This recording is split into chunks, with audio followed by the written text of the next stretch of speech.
हे Krishna everyone, आप सभी का स्वागत है कृष्णा डिवोशन भक्ति चैनल पर। आप सभी श्रवण कर रहे हैं पूजा कृष्णा दासी को। और कृष्ण की भक्ति करना और करवाना और भगवान कृष्ण की भक्ति से रिलेटेड सभी प्रकार के वीडियोस को स्प्रेड करना ही हमारा मोटिव है। तो आप सभी कार्तिक मास में अधिक से अधिक कृष्ण की भक्ति करें और कृष्ण की प्रसन्नता प्राप्त करें। मेन मोटिव हमारे मनुष्य जीवन का 84 लाख योनियों से मुक्ति प्राप्ति का है। और यह जो गोल्डन ऑफर है, यह कार्तिक मास में हमें अत्यधिक लाभ इसका मिलता है। हमें अपने मनुष्य जीवन काल में ही इस प्रयास को करते रहना चाहिए, क्योंकि इसके बाद किसी और योनि में आपको भगवान की भक्ति करने का अवसर नहीं प्राप्त होने वाला। तो मनुष्य जन्म के रहते और उस पर कार्तिक मास में आप भगवान की भक्ति ज़रूर करें। तो आइए स्टार्ट करते हैं आज का कार्तिक मास स्पेशल वीडियो। और आज के वीडियो में हम दीपदान का महत्व बताने जा रहे हैं। आप सभी को यही कहना है हमारा कि कार्तिक माह में अवश्य दीपदान करें। इससे बहुत ही अधिक लाभ प्राप्त होते हैं। क्या क्या लाभ प्राप्त होते हैं, आइए जान लेते हैं। कार्तिक मास में दीपदान से बढ़कर ना तो कोई व्रत है और ना ही हुआ है और ना ही होगा। यानी कि कार्तिक मास में दीपदान वाले को स्वर्गलोक प्राप्त होता है। दीपदान से धन और पुत्र आदि की प्राप्ति होती है।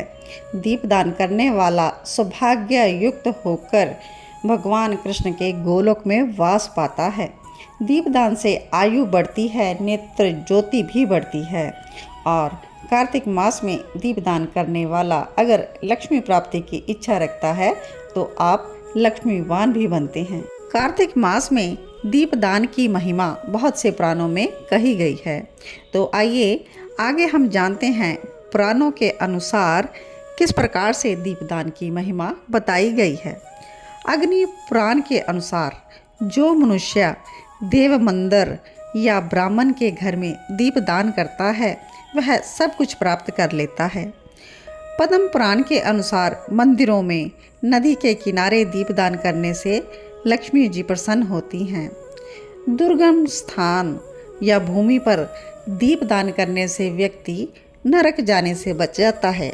जो भी मनुष्य देवालय में नदी के किनारे सड़क पर दीपदान करता है उसे लक्ष्मी प्राप्त होती है। और कार्तिक में हमें 2 दीपक ज़रूर जलाने चाहिए, एक श्री हरि नारायण के लिए और दूसरा शिवलिंग जी के समक्ष। पद्म पुराण के अनुसार जिसने कार्तिक में भगवान केशव के समक्ष दीपदान दिया है उसने संपूर्ण यज्ञों का अनुष्ठान कर लिया, समस्त तीर्थों में गोता लगा लिया।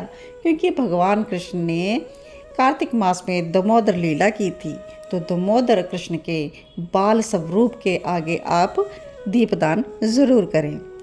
ब्रह्म वैवर्त पुराण में कहा गया है कि जो कार्तिक में श्री हरि को घी का दीप देता है वह जितने पल दीपक देता है उतने वर्षों तक हरि धाम में आनंद भोगता है और फिर विष्णु भक्ति पाता है।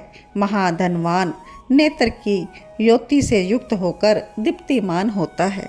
स्कंद पुराण के अनुसार जो कार्तिक मास की रात्रि में श्रद्धा पूर्वक शिव जी के समीप दीपमाला समर्पित करता है, दीपमाला यानी एक से अधिक दीप, उसके चढ़ाए गए दीप शिवलिंग के सामने जितने समय तक जलते हैं उतने 1000 युगों तक वह स्वर्गलोक में प्रतिष्ठित होता है। लिंग पुराण के अनुसार जो कार्तिक महीने में शिव जी के समक्ष घृत का दीपक समर्पित करता है अथवा विधान के साथ पूजित होते हुए परमेश्वर का दर्शन श्रद्धापूर्वक करता है वह ब्रह्मलोक को जाता है। जो भी भगवान कृष्ण के समक्ष एक बार घी का दीपक अर्पित करता है वह वर्ण आश्रमी लोगों के लिए दुर्लभ स्थिर गति प्राप्त करता है। जो विधान के अनुसार भगवान को तांबे, चांदी, सोने के बने हुए दीपक समर्पित करता है वह 10,000 सूर्यों के समान जो चमकीला विमान होता है उससे भगवान के धाम को जाता है। जो मनुष्य देव मंदिर में या ब्राह्मण के घर में 1 वर्ष तक दीपदान करता है वह सब कुछ प्राप्त कर लेता है। इस प्रकार से आप सभी ने श्रवण की दीपदान की महिमा विभिन्न पुराणों के अनुसार। तो हमें कार्तिक मास में मंदिर में, गौशाला में, वृक्ष के नीचे, तुलसी जी के समक्ष, नदी के तट पर, सड़क पर, चौराहे पर, ब्राह्मण के घर में, अपने घर में और हवा में झूलता हुआ आकाश दीप जो कि देवताओं के निमित्त दिया जाता है, यह ब्रह्मांड की तरह हवा में झूलता हुआ और सब और प्रकाश फैलाने वाला होना चाहिए। तो इस प्रकार से आप विभिन्न स्थानों पर दीप दान करें कार्तिक के माह में और अपने मनुष्य जीवन को सफल करें। तो आइए एक बार यह भी जान लेते हैं कि दीपदान हमें कैसे करना चाहिए। दीप आप कोई भी ले सकते हैं, मिट्टी का, तांबे का, चांदी का, पीतल का, सोने का भी अपनी समर्था के अनुसार। इसको आप अच्छे से क्लीन कर लें। कोई भी दीपक पुराना ना हो और काला ना हो। अगर मिट्टी का दीपक आप लेते हैं तो वो तो बहुत ही शुद्ध। एक ही बार बहुत से दीप आप ले आएं और उसको कुछ घंटे के लिए पानी में भिगोकर फिर निकाल कर सुखा लें। यह तो दीपक हो गए। और इसके अलावा घी के लिए आप देसी घी, शुद्ध घी और तेल, सरसों का और तिल का तेल भी उपयोग में ला सकते हैं। और बाती के लिए आप शुद्ध रुई या फिर मौली के धागे की कलावे की बत्ती भी उपयोग कर सकते हैं। और जब भी आप जहाँ भी दीपक दान करें तो इस बात का ख्याल रखें कि दीपक को भूल से भी पृथ्वी पर सीधा ना रखें।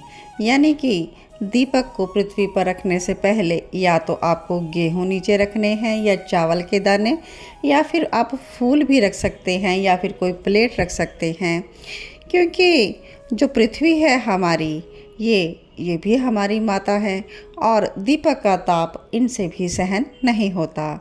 तो भगवान की प्रसन्नता तो हमें प्राप्त करनी है, लेकिन उनकी पत्नी पृथ्वी माता का हमें अपमान नहीं करना है, उनको कष्ट नहीं पहुंचाना है। इसलिए धरती पर आप दीपक नहीं रखेंगे। आप भगवान के समक्ष, नारायण के समक्ष दीपक रखेंगे और दीपक के नीचे फूल या अनाज आप ज़रूर रखें। और दीपक जब भी आप जलाएं तो दीपक को जलाते हुए मंत्र का उच्चारण करना है। मंत्र इस प्रकार से है: शुभम करोतु कल्याणम आरोग्यम धन संपदा शत्रुबुद्धि विनाशाय दीप ज्योतिर्नमस्तुते। तो इस प्रकार से मंत्र बोलकर आप दीपक को प्रज्वलित करेंगे और आप दीपक को नमस्कार ज़रूर करेंगे, क्योंकि दीपक की ज्योति को नमस्कार किए बिना आपकी पूजा सफल नहीं होगी। तो आप इन बातों का विशेष ध्यान रखें और आशा करती हूँ आज का जो वीडियो है आप सभी के लिए नई जानकारी लेकर आया होगा और आपको काफ़ी लाभ हुआ होगा। तो इस वीडियो को आगे से आगे ज़्यादा शेयर करें ताकि अन्य लोग भी इस जानकारी से लाभ उठा सकें। भगवान की भक्ति का प्रचार प्रसार करना भी एक भगवत कार्य है। भगवान इससे बहुत प्रसन्न होते हैं, क्योंकि भगवान के जो प्रिय भक्त हैं नारद जी, वह भी भगवान की भक्ति को सर्वत्र फैलाते रहते हैं, जन जन तक भक्ति का प्रचार करते हैं। तो यह आज का डिजिटल युग है। इसमें हम वीडियो के द्वारा, यूट्यूब चैनल के द्वारा आप तक, जन जन तक यह वीडियो भक्ति के पहुंचा रहे हैं। तो आप भी इस भक्ति वीडियो को आगे शेयर करें और चैनल को सब्सक्राइब ज़रूर कर लें। जय श्री कृष्णा, जय जय श्री राधे।